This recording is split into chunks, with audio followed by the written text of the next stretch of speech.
අපි use කරන Samsung phone එකකට software error එකක් ආවනම් ඒ software error එක කොහොමද හදාගන්නේ? ඒ වගේම මේ smartphone එකට කොහොමද ආපහු software එක දාන්නේ කියලා තමයි මම අද කියලා දෙන්න යන්නේ. ඉතින් වීඩියෝ එක බලන්න කලින් පල්ලෙහා subscribe කියලා බටන් එකක් තියෙනවා. ඒක අනිවාර්යයෙන්ම click කරන්න.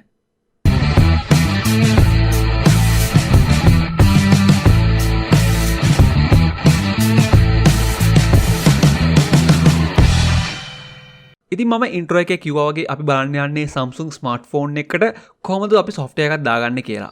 ඉතින් මේකෙදි ක්‍රම ගොඩක් තියෙනවා අපේ Samsung smartphone වලට කොහොමද software එක දාගන්නේ කියලා. හැබැයි මේ වීඩියෝ එකේ මම එක ක්‍රමයක් ඔයගලන්ට කියලා දෙන්නම් ගොඩක්ම ලේසි ක්‍රමයක්. ඉතින් මේ ක්‍රමය ඔයගලන්ට වැදගත් නැත්නම් මේ වගේ තවත් ක්‍රමයක් තියෙනවා. මම ඒ ගැනත් අනිවාර්යයෙන්ම ඉස්සරහට වීඩියෝ එකක් දාන්නම්. ඒ නිසා අනිවාර්යයෙන්ම අපේ channel එක subscribe කරලා තියාගන්න. ඉතින් මුලින්ම ඔයගලන්ට කරන්න තියෙන්නේ මේ වීඩියෝ එක පල්ලෙහා තියෙන මෙන්න මේ link එක click කරලා මෙන්න මේ website එකට යන එක. ඉතින් ඔයගලන්ට බලා ගන්න පුළුවන් Tenosha Reiboot for Android කියන මෙන්න මේ software එක. ඉතින් මේ software එක පාවිච්චි කරලා තමයි අපි Samsung phone වලට softwares අපි දාන්න යන්නේ අද. මේ software එක පාවිච්චි කරලා අපි Samsung phone එකට softwares දානකොට ඒකේ තියෙන විශේෂත්වය තමයි අපිට ගොඩක්ම ලේසියෙන් software එක Samsung phone එකට දාගන්න පුළුවන් විදිහකට තමයි මේගොල්ලෝ මේ software එක ඒගොල්ලන් හදලා තියෙන්නේ. ඉතින් මීට කලින් මේ වගේ Samsung phone වලට softwares ඔයගොල්ලන් දාලාම නැත්නම් මෙන්න මේ ක්‍රමය පාවිච්චි කරන්න පුළුවන්.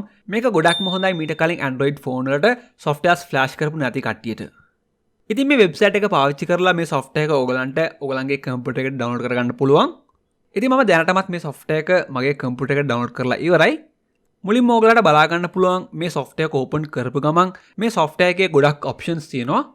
ඉතින් මේකෙදි මුලින්ම ඔයගලන් කරන්න ඕනේ ඔයාගේ Samsung phone එකේ debugging on කරලා මේ phone එක ඔයාගේ computer එකට plug කරගන්න එක. ඉතින් software එක open කරපු ගමන් ඔයගලන්ට කරන්න තියෙන්නේ මුලින්ම ඒ වැඩේ. හැබැයි ඔයාගේ phone එකේ software issue එකක් වෙලා ඔයාගේ phone එක boot කරන්න බැරි නම් ඔයගලන්ගේ phone එක downloading mode වලට boot කරන්න ඕනේ. ඉතින් මේ සඳහා ඔයගලන්ට කරන්න තියෙන්නේ ඔයාගේ phone එකේ volume down button එක, home button එක සහ power button තුනම එකපාර press කරන්න ඕනේ. ඊට පස්සේ ඔයගලන්ගේ phone එක මෙන්න මේ වගේ downloading mode එකට වැටෙනවා. ඉතින් ඔයාගේ phone එකේ home button එක නැත්තම් ඔයගලන්ට කරන්න තියෙන්නේ volume up button එක, volume down button එක සහ power button තුනම එකපාර press කරන්න ඕනේ. ඊට පස්සේ ඔයගලන්ගේ phone එක මෙන්න මේ වගේ downloading mode එකට වැටෙනවා. ඉතින් ඔයාගේ phone එක downloading mode එකට වැටුණාට පස්සේ ඔයාලගේ phone එක computer එකට plug කරන්න ඕනේ. ඉතින් ඔයාලගේ Samsung phone එක computer එකට plug කරාට පස්සේ ඔයාලන්ට කරන්න තියෙන්නේ මෙන්න මේ repair Android system කියන මෙන්න මේ option එක ඔයාලන් click කරන්න ඕනේ. ඉතින් මේක click කරාට පස්සේ ඔයාලන්ට බලා ගන්න පුළුවන් මේ ක්‍රමෙන් ඔයාගේ phone එකේ තියෙන හැම data එකක්ම මේගොල්ලන් wipe කරනවා. ඒ නිසා මේක කරන්න කලින් ඔයාලන්ට මොකක් හරි backup එකක් අරගන්න ඕනේ නම් backup එකක් කරලා තියාගන්න ඔයාගේ phone එකේ. ඊට පස්සේ ඔයාලන්ට කරන්න තියෙන්නේ මෙන්න මේ repair now කියන එක click කරන්න ඕනේ. ඊට පස්සේ ඔයාලගේ phone එකේ brand එක, ඔයාලගේ phone එකේ series එක, ඊට පස්සේ ඔයාලගේ phone එකේ model එක, ඒ වගේම country එක. මෙතනින් ශ්‍රී ලංකා කියලා දෙන්න පුළුවන්. ශ්‍රී ලංකා නැත්තම් ඔයාලන්ට වෙන country එකක් දෙන්න පුළුවන්. ඒක එච්චර ලොකු issue එකක් නෙවෙයි. ඊට පස්සේ ඔයාලගේ phone එකේ carry එක ඒක open කියලා එක දෙන්න ඕනේ.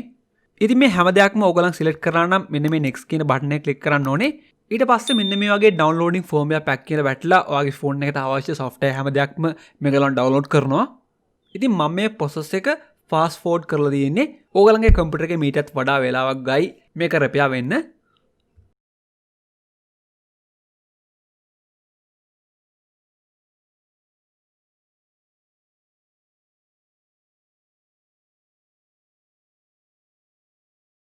ඉතින් මේක repair වෙලා ඉවර වුණාට පස්සේ ඔයගලන්ට මෙන්න මේ වගේ phone එක on කරන්න පුළුවන්. මේකේ Fastboot එක ටිකක් වෙලා ගයි ඔයගලන්ගේ phone එකේ. ඊට පස්සේ ඔයගලන්ට බලා ගන්න පුළුවන් මේ phone එකේ තියෙන software issues හැමදාක්ම erase වෙලා ඔයගලන්ගේ phone එකට successfully software එක flash වෙලා තියෙනවා.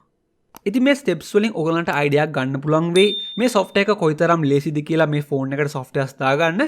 ඔයාලට ඔයාගේ Samsung smartphone එකට softwares දාන්න ඕනේ නම් මෙන්න මේ software එක ඔයගලන්ට පාවිච්චි කරන්න පුළුවන්.